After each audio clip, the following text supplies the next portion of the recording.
भूर्भुवः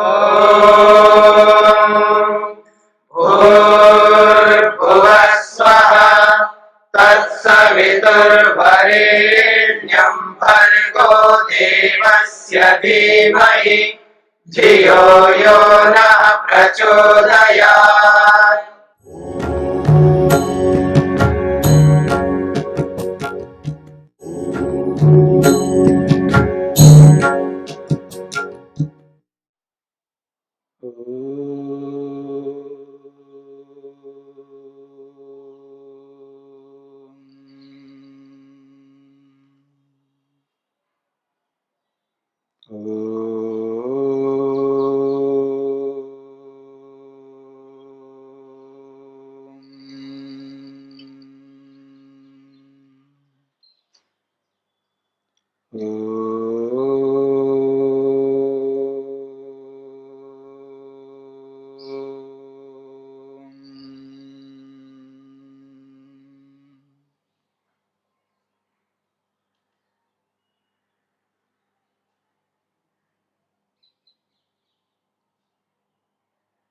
वितर्कों को दूर करने के लिए प्रतिपक्ष भावना की चर्चा हम कर रहे हैं।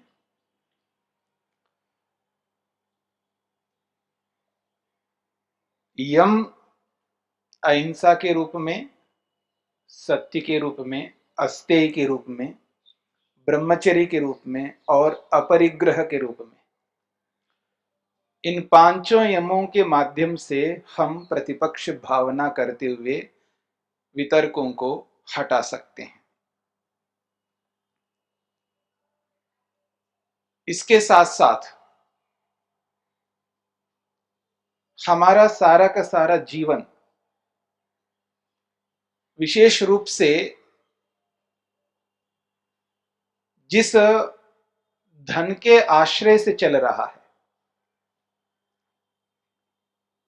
उस धन को ध्यान में रख करके देखा जाए तो वह धन बहुत अधिक अशुद्ध है।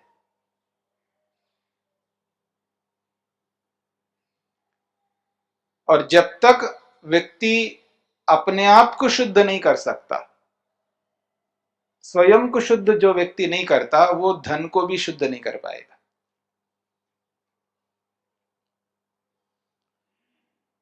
शुद्धि दो प्रकार की है, जैसा कि आप जानते हैं, बाहर की शुद्धि और अंदर की शुद्धि, बाह्य शुद्धि और आंतरिक शुद्धि।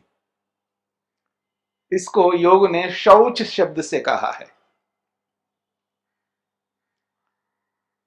नियम के अंतर्गत पहला विभाग है शौच। शौच का अर्थ है शुद्धि, पवित्रता, निर्मलता। दो प्रकार से हम अपने आप को निर्मल कर सकते हैं, पवित्र कर सकते हैं, शुद्ध कर सकते हैं। एक तो बाहर से हम अपने आप को शुद्ध कर सकते हैं, पवित्र कर सकते हैं। बाहर से जो अपने आप को जो पवित्र करना है, वो केवल शरीर मात्र तक निर्भर नहीं है। इतना ही निर्भर नहीं है कि हमने स्नान कर लिया, धुले हुए कपड़े पहन लिया तो हम शरीर से बाहर से शुद्ध हो गए। ये भी एक शुद्धि है। इसके साथ साथ बहुत कुछ है जो हमें शुद्ध करना है। जिस स्थान पे हम रहते उस स्थान को भी शुद्ध करना है। जिस स्थान पर बार बार जाते हैं उस स्थान को भी शुद्ध करना। और विशेष रूप से जो सामूहिक स्थान होते हैं, व्यक्तिगत स्थान को तो हर व्यक्ति शुद्ध करता ही है। व्यक्तिगत स्थान को हर व्यक्ति शुद्ध करता है, लेकिन जो सामूहिक स्थान होता है, जिस स्थान पर सब लोग मिलकर के जाते आते रहते हैं, उस स्थान को व्यक्ति शुद्ध ही नहीं कर पा रहा है। उस स्थान पर रोज जाता है, बार बार जाता है, उसके दिमाग में ये नहीं आता है उस स्थान को शुद्ध रखना चाहिए।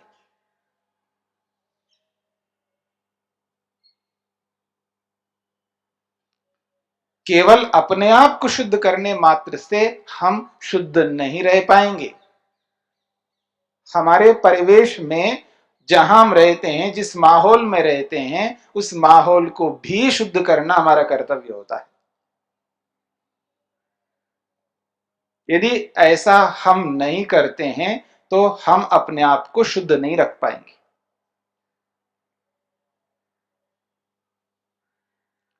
जैसे स्थान को शुद्ध करना है, पात्रों को शुद्ध करना है, बहुत कुछ है जो बाहर की चीजें हैं जिनको हम शुद्ध करते हैं।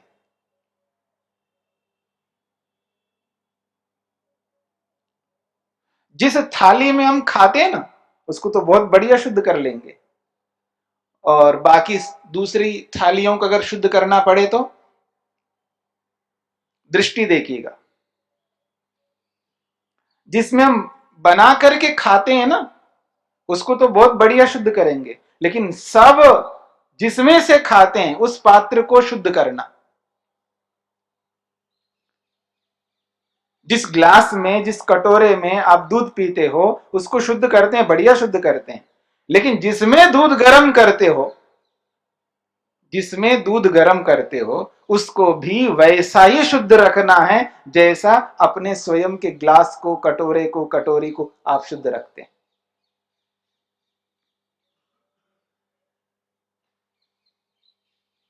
और ऐसे न जाने कितने पात्र होंगे, उन सबको शुद्ध रखना हमारा सबका कर्तव्य है। अकेला नहीं कर सकता तो बारी बारी से करूंगा, स्वयं नहीं कर सकता तो व्यवस्था से करूंगा, लेकिन शुद्ध करना हमारा सबका कर्तव्य है। यह है बाह्य शुद्धि। इसी शुद्धि के अंतर्गत एक और शुद्धि है जिसको कहा अर्थ, धन। धन की शुद्धि भी होना आवश्यक है। अभी तो नए नए नोट आए ना, अभी तो नए नए नोट आए, 50 के भी नोट नए आ रहे हैं, ठीक है, और भी आ रहे हैं, नए नए नोट आ रहे हैं। नोट ही नया है तो आपको क्या, उसको क्या शुद्ध करना है? पुराना नोट है तो बहुत गंदा दिखता है, तो उसको थोड़ा साफ करेंगे, शुद्ध करेंगे तो बात समझ में आती है। अब तो नए नए नोट आ रहे हैं, जिसके अभी हाथ में देखो सब नए नोट हैं, बिल्कुल नए नोट है, अभी निकल के आए, फर्स्ट टाइम, पहली बार उसका आप यूज, प्रयोग कर रहे हो, उसको भी शुद्ध करना है। क्या शुद्ध करोगे उसको? वो तो पहले से शुद्ध है, पैसा, धन, नोट तो शुद्ध है। मेरा ये अभिप्राय नहीं उसको धो करके, उसको वैसा करके शुद्ध करना है, कोई साबुन लगा के या कोई सर्फ में डाल करके कोई उसको शुद्ध नहीं करना। हाँ, कुछ ऐसे भी नोट होते हैं जिनको ऐसा भी करके शुद्ध किया जाता है, पर वो प्लास्टिक के होते हैं, वो कागज के नहीं होते। कुछ देश हैं जिन देशों में प्लास्टिक के नोट भी हैं, आपने भी देखा होगा, प्लास्टिक के नोट, उनको तो शुद्ध किया जाता है ऐसा। पर मैं ऐसी शुद्धि की बात नहीं कर रहा हूं। उसको शुद्ध करने का जो ढंग है, उसकी जो पद्धति है, वो एक अलग प्रकार की है। और जिसका धन शुद्ध नहीं होता है तो समझ लेना वो शौच को स्थिर नहीं कर पाएगा, शौच में सिद्धि को नहीं पा सकता, अपने जीवन में शौच को सिद्ध नहीं कर पाएगा, और बिना शौच के आत्मा पवित्र नहीं हो सकती, निर्मल नहीं हो सकती। इसलिए धन को भी शुद्ध करना है। इसलिए कहना पड़ा ऋषि को, मनु महाराज को कहना पड़ा, सर्वेशाम एव शौचानाम, सर्वेशाम एव शौचानाम अर्थ शौचम परम स्मृतम। सर्वेशाम एव शौचानाम, जितनी भी शुद्धियां हैं जो आप करते हैं, हम करते हैं सब लोग, चाहे वो पात्र की शुद्धि हो, चाहे वो कपड़ों की शुद्धि हो, चाहे वो शरीर की शुद्धि हो, न जाने कितनी अलग अलग प्रकार की शुद्धियां हैं, उन सभी शुद्धियों में वो कहते हैं, मनु महाराज कहते हैं, बाह्य शुद्धि को लेकर के बता रहे हैं वो, सर्वेशामेव शौचानाम अर्थ शौचम परम स्मृतम, सभी शुद्धियों में अर्थ की जो शुद्धि है वो सबसे उत्कृष्ट शुद्धि है। यो अर्थे शुचिर ही स शुचि, न मृदवारी शुचि ही शुचि। जो व्यक्ति अर्थ में शुद्ध है, अर्थ में पवित्र है, अर्थ में निर्मल है, जिसका धन शुद्ध है, पवित्र है, वो वास्तव में शुद्ध व्यक्ति है। बाकी आजकल तो मिट्टी से कोई साफ सफाई इतना नहीं होता है। पहले मध्यकाल में बहुत रहा है, अब तो साबुन और लिक्विड वो ये बहुत कुछ साधन आ गए हैं। तो हम लोग भी जो हाथ धोते हैं और भी जो साफ सफाई करते हैं, जो आजकल के साधनों से करते हैं, बहुत बढ़िया साफ रखते हैं अपने आप को, टिप टॉप चमकाते हैं अपने आप को। बहुत अच्छी बात है, होना भी चाहिए। परंतु यदि अर्थ शुद्ध नहीं है, अर्थ को नहीं चमका रहे हैं, तो समझ लेना हमारा सारा का सारा जीवन अशुद्ध हो जाएगा। ये मनु महाराज कह रहे हैं।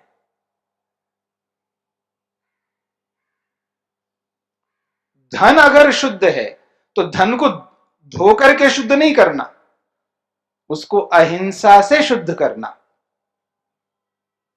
मेरी बात को समझना। यदि वो धन अहिंसा पूर्वक है, किसी को दुख दे करके, कष्ट दे करके, पीड़ा दे करके, किसी को मार करके उसको प्राप्त नहीं किया गया है, वो अहिंसा पूर्वक धन है, अहिंसा से प्राप्त है वो धन, तो वो शुद्ध है। यदि वो सत्य से प्राप्त है तो वो शुद्ध है। यदि वो अस्तेय से प्राप्त है तो शुद्ध है। वो यदि धन ब्रह्मचर्य से प्राप्त है तो वो शुद्ध है, और अपरिग्रह से प्राप्त है तो शुद्ध है। धन है कहां से आया? हिंसा से आया, झूठ बोल करके आया धन, चोरी करके आया धन, व्यभिचार कर करके उसको धन को प्राप्त किया, परिग्रह कर करके उस धन को प्राप्त किया। ऐसा धन जो है वो अशुद्ध माना जाता है।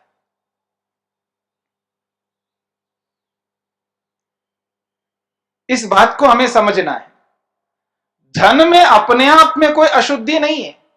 यदि साफ सुथरा रखते हैं हम उसको, उसके ऊपर ऐसे पेन से पता नहीं क्या क्या लिख लिख करके उस नोट को पता नहीं क्या बना देते, ऐसा कुछ नहीं करते हैं, उसको ढंग से रखते हैं, संभाल करके रखते हैं, साफ रखते हैं, तो धन वैसे ही शुद्ध है। पर उस शुद्धि की बात नहीं हो रही यहां पर। उस धन के साथ अहिंसा जुड़ी हुई होनी चाहिए, यानी अहिंसा से वो धन प्राप्त किया गया है, कोई हिंसा करके धन प्राप्त नहीं किया गया है। किसी को दुख दे करके, पीड़ा दे करके, अन्याय पूर्वक कष्ट दे करके उस धन को नहीं प्राप्त किया, झूठ बोल करके उस धन को नहीं प्राप्त किया, चोरी के माध्यम से नहीं लाया उस धन को, व्यभिचार करके नहीं लाया उस धन को, संग्रह करने की दृष्टि से लोभ के कारण से संग्रह कर करके उस धन को प्राप्त नहीं किया है। ऐसा यदि धन है वो शुद्ध है। ऐसी शुद्धि की बात कर रहे हैं महर्षि मनु महाराज। मनु महाराज कह रहे हैं सभी शौचों में अर्थ की जो शुद्धता है वो वास्तव में उत्कृष्ट शुद्धता है। यदि वो अहिंसा पूर्वक है, वो सत्य पूर्वक है, वो अस्तेय पूर्वक है, ब्रह्मचर्य पूर्वक है और अपरिग्रह पूर्वक है। अब देखिएगा, अभी अभी हमने अपरिग्रह की चर्चा की है। धन प्राप्त किया जा रहा है, बहुत मेहनत करके, खून पसीना एक करके प्राप्त किया जाता है, याद रखना, लेकिन वो अपरिग्रह पूर्वक है। वो प्राप्ति व्यायाम करते हुए, समय पर खाते हुए, समय पर सोते हुए, किस तरह प्राप्त किया उस धन को? अपनी दिनचर्या को व्यवस्थित रखते हुए या अस्त व्यस्त करके? कैसा धन प्राप्त किया वो?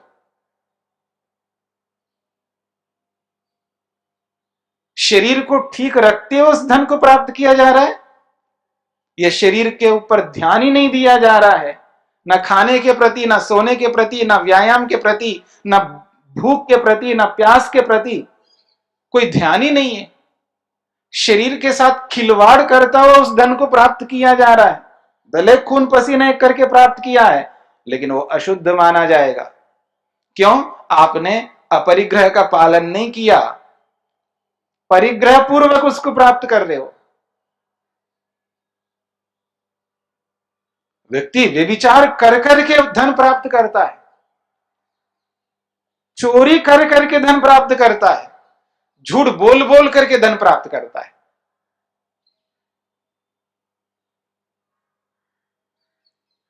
झूठ बोलता है, झूठ लिखता है। जब कभी हम बिल मांगते हैं तो पता नहीं कितने कितने बिल निकालता रहता आदमी। एक छोटी सी चीज को ऐसी लेते हैं, उसको पता नहीं क्या लगता है, उसको इतने इतने अलग अलग प्रकार के बिल रखता है वो।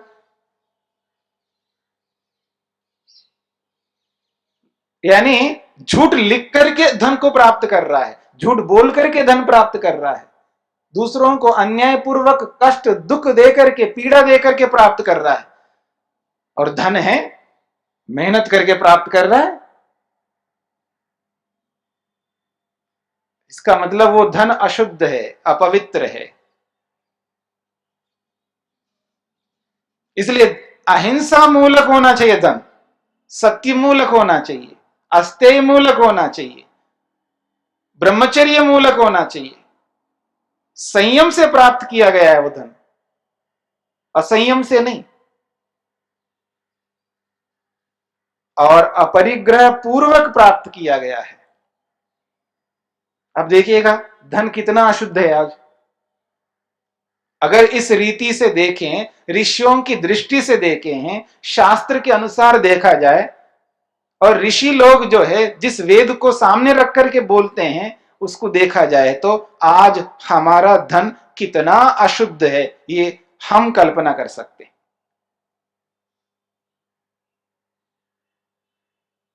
इस बात पर अगर ध्यान दिया जाता है तो तब पता लगेगा कि हम कितने शुद्ध हैं, कितने पवित्र हैं, कितने निर्मल हैं। स्नान करने से निर्मलता आती है, पर कितना ही स्नान कर लो, कितने धुले हुए कपड़े पहन लो, कितने अपने आप को, शरीर को बिल्कुल टिप टॉप रख लो, लेकिन आखिर धन तो चाहिए। वो जो धन है मेरे जेब में, मेरे पैकेट में, मेरे अकाउंट में, वो धन कैसा है? अगर वो धन वैसा ही पवित्र है तो समझ लेना बहुत लाभकारी है। ये जो दुनिया भर के वितर्क है ना जीवन में, वो वितर्क बिल्कुल कम होते जाएंगे। ये जो जीवन की अशांति है, अतृप्ति है, असंतोष है, इन सबके पीछे एक बहुत बड़ा कारण है ये धन, वो भी अशुद्ध धन। अशुद्ध धन से व्यक्ति कभी तृप्त नहीं रह पाएगा, संतुष्ट नहीं रह पाएगा, निर्भीक नहीं हो सकेगा। अपने आप को स्वतंत्र अनुभव, अकेला मैं स्वतंत्र हूं, मेरे कोई रोक टोकने वाला नहीं है दुनिया में, क्योंकि मैं टोकने का काम ही नहीं करता, रोकने का काम ही नहीं करता, मेरा धन शुद्ध है, पवित्र है। ऐसी पवित्रता है धन के अंदर, तो समझ लेना तो मैं बहुत आगे बढ़ सकता। क्योंकि जीवन में अहिंसा है, क्योंकि जितना भी धन मेरे पास है वो अहिंसा मूलक है, सत्य मूलक है, उसके मूल में सत्य है उस धन के पीछे। तो जब उस धन का मैं प्रयोग करूंगा, उपभोग करूंगा, उसका अपने जीवन के लिए उसको लगाऊंगा, तो खुश रह करके, संतुष्ट होकर के, तृप्त रहता हुआ, प्रसन्नता से, बिना डर के, बिना भय के मैं उसका प्रयोग करूंगा, और खुल्लम खुल्ला प्रयोग करूंगा। कोई कोई टोक ही नहीं सकता मेरे को, क्यों? वो शुद्ध है, वो मेरा धन। नहीं तो आदमी उस धन को कैसे रखता है, वो प्रकट ही नहीं होने देता है। इतना डर है आदमी के जीवन में, इतना डर है, इतना भय है, क्योंकि धन अशुद्ध है, अपवित्र है। इसलिए इस शुद्धि को ध्यान में रखना होगा। शौच का पालन करना है, लेकिन इस प्रकार से भी हमें पालन करना है। यह भी देखना होगा कि हमारा अर्थ कैसा है, धन कैसा है, किस प्रकार से उस धन का मैं प्रयोग करता हूं, कैसे प्राप्त करता हूं, यह भी हमें देखना होगा। यदि वो अशुद्ध है तो उसको शुद्ध करने की प्रक्रिया प्रारंभ कर लेनी चाहिए। मान लीजिएगा कपड़े मैले हो गए तो क्या करेंगे, हम धोएंगे। शरीर गंदा हो गए तो क्या करेंगे, स्नान करेंगे। अगर कोई चीज अशुद्ध होती है, अपवित्र होती है, उसको साफ करने का प्रयास करेंगे। जब तक व्यक्ति को यह समझ में ना आए कि मेरे पास जो धन है वो अशुद्ध है, ये जब तक समझ में नहीं आएगा तब तक वो उसका साफ सफाई कैसे करेगा, उसको शुद्ध कैसे करेगा, उसको पवित्र ही नहीं कर पाएगा। वो अशुद्ध को अशुद्ध ही रखेगा वो। और इतना अशुद्ध धन है व्यक्ति के पास, इतना अशुद्ध धन है, हर व्यक्ति उसको और अधिक अशुद्ध बनाने की चेष्टा करता है। इसलिए मनु महाराज को कहना पड़ा, सर्वेशाम एव शौचानाम अर्थ शौचम परम स्मृतम। परम स्मृतम कहा है, बहुत उत्कृष्ट शुद्धि है उसकी। चाहे वो पात्रों की शुद्धि हो, चाहे कपड़ों की शुद्धि हो, चाहे शरीर की शुद्धि हो बाहर से, चाहे वो मकान की शुद्धि हो, चाहे वो गाड़ी की शुद्धि हो, पता नहीं कितनी शुद्धियां हम करते हैं बाहर से, सब कुछ चमका के रखते हैं हम। वो भी वैयक्तिक चीजों को, विशेष रूप से व्यक्तिगत चीजों को, सामूहिक चीजों को नहीं चमका के रखते। किसी सामूहिक स्थान पर मैं जाऊं और रोज जाऊं और वहां अशुद्धि देखूं, मैं कैसे जा सकता हूं वहां पर। लेकिन आदमी चाहता है, उसको शुद्ध करने की चेष्टा ही नहीं करता, न शुद्ध करने की चेष्टा करता, न शुद्ध कराने की चेष्टा करता है, न व्यवस्था में सहयोग देता है, उसको कोई परवाह ही नहीं। इससे पता लगता है कि उसका मन कैसा है, उसके मन के विचार कैसे हैं, उसका ज्ञान का स्तर कैसा है, उसके कर्मों का स्तर कैसा है, और तो और उसकी उपासना का स्तर कैसा है, पता लगता है।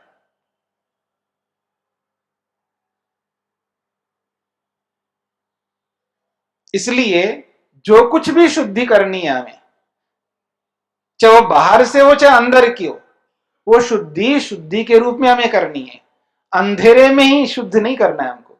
अंधेरे में पता नहीं लगता है, साफ तो करते रहते हैं, कहीं साफ होता रहता और कहीं होता ही नहीं। तो ऐसा लगता है जैसे कि अंधेरे में हम साफ करते जा रहे हैं अपने आप को। कुछ प्रकाश में आकर के भी हमें साफ करना चाहिए, प्रकाश में आकर के उसको शुद्ध करने की चेष्टा करनी चाहिए।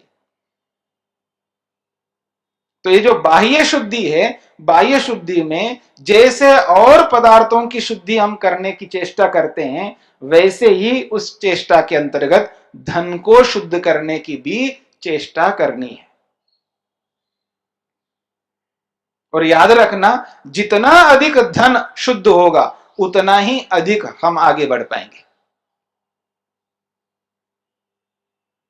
क्योंकि कितना ही धन हो, थोड़ा हो या बहुत अधिक हो, उस थोड़े और अधिक में सबसे अधिक उसके अंतर्गत इन्वॉल्व जो होते हैं वो है हिंसा या अहिंसा, सत्य या झूठ, चोरी या अस्तेय, व्यभिचार या ब्रह्मचर्य, या परिग्रह या अपरिग्रह, ये सबसे अधिक उसके अंतर्गत रहते हैं।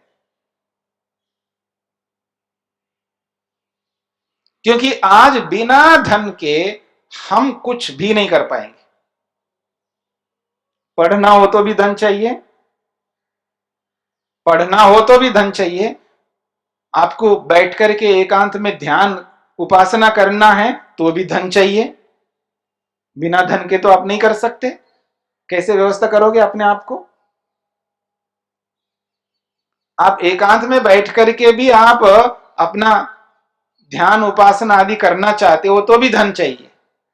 समूह में रह करके करना चाहते हो कुछ तो भी धन चाहिए। कहीं भी जाओ, कहीं भी रहो, कुछ भी करो, बिना धन के आज कुछ नहीं हो सकता।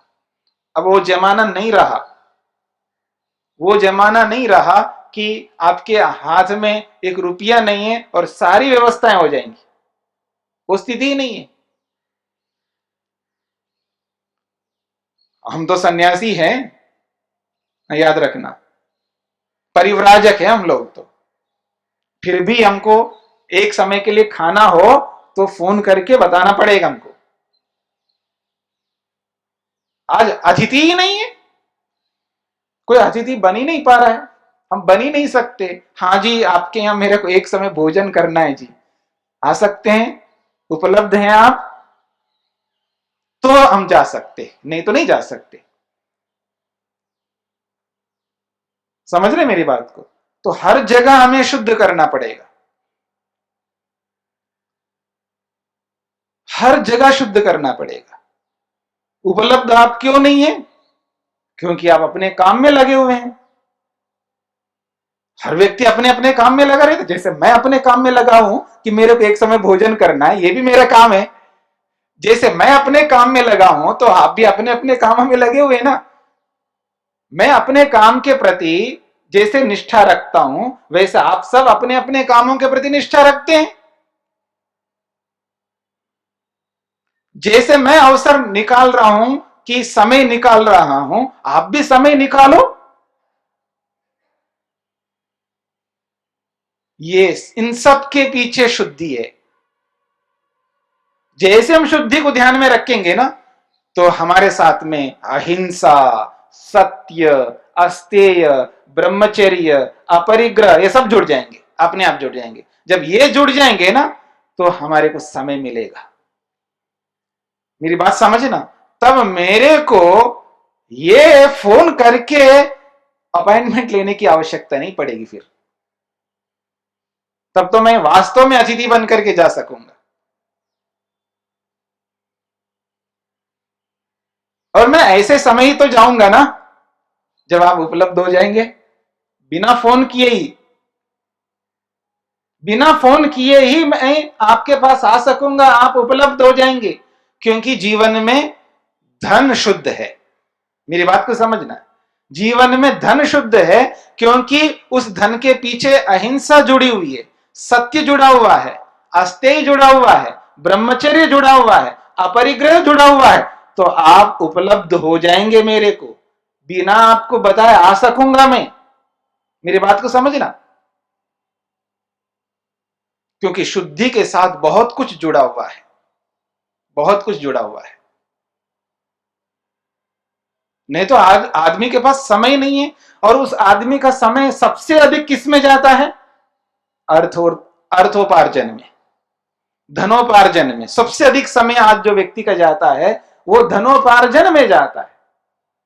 और वो जो धनोपार्जन हो रहा है वो शुद्ध तरीके से हो रहा है या अशुद्ध तरीके से हो रहा है, ये समझना पड़ेगा। आप झूठ नहीं बोलते, बहुत अच्छी बात है। आप किसी को कष्ट नहीं दे रहे, पीड़ा नहीं दे रहे, कुछ दुख नहीं दे रहे, अन्यायपूर्वक किसी को आप दुख नहीं दे रहे, आप कोई झूठ नहीं बोलते, झूठ नहीं लिखते, बड़ा अच्छा काम है आपका। आप किसी की कोई चोरी नहीं कर सकते, आप चोरी का कोई काम ही नहीं कर रहे, बहुत अच्छी बात है। आप कोई व्यभिचार नहीं कर रहे, बहुत बड़ी बात है। लेकिन क्या अपरिग्रह कर रहे हो, ये बड़ी बात है।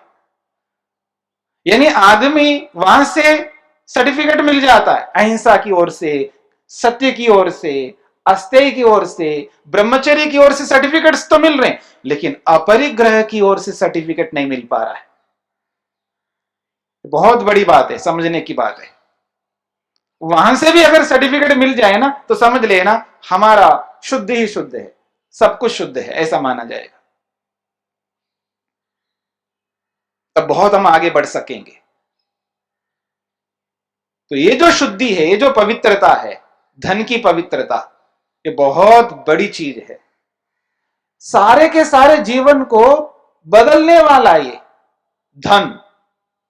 धन कोई सामान्य चीज नहीं है। दुनिया, सारी दुनिया धन के पीछे क्यों दौड़ रही है?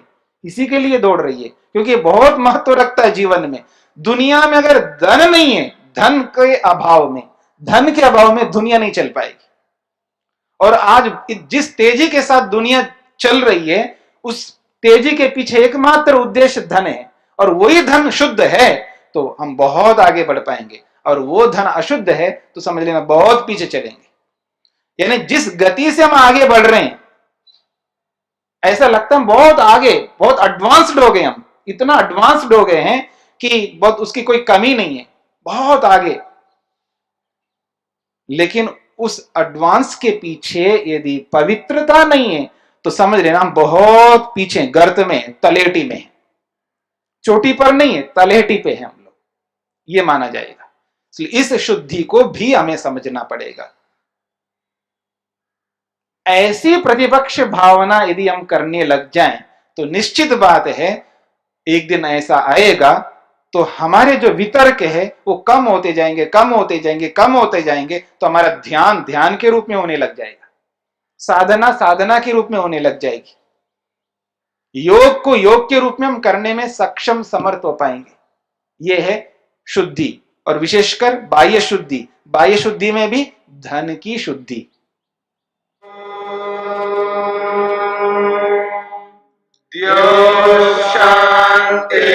शान्तिरन्तरिक्षं शान्ति पृथिवी शान्तिरापः शान्तिरोषधयः शान्तिः वनस्पतयः शान्तिर्विश्वे देवाः शान्तिर्ब्रह्म शान्ति सर्वं शान्ति शान्तिरेव शान्ति क्षमा शान्तिरेधि। ॐ शान्ति शान्ति शान्ति।